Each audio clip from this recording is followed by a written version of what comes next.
По реакција на наши сограѓани кои искажаа загриженост за дупките покрај потпорниот зид на новата сообраќајна лента од булеварот Стево Теодосиевски,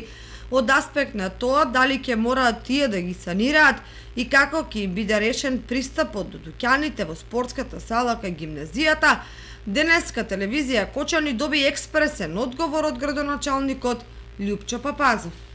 Оврска и реакциите на граѓаните оправдана и очекувана е во делот на уредувањето на просторот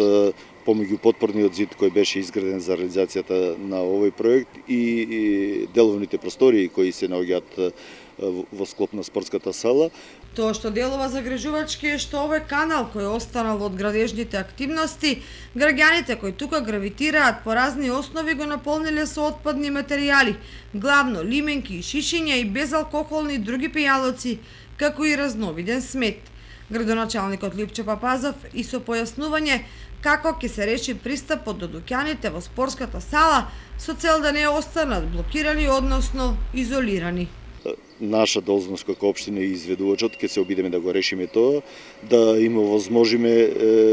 соодветен и лесен пристап на граѓаните до тие деловни објекти и да обезбедиме во суштина функционалност на тие деловни објекти и понатаму да може да функционираат нормално. Инаку реализацијата на овој значаен сообраќаен проект е сложена бидејќи опфаќа комплексни содржини со два кружни тека кои по реализацијата ќе обезбедат оптимална фреквентност и безбедност како на возачите, така и на пешаците.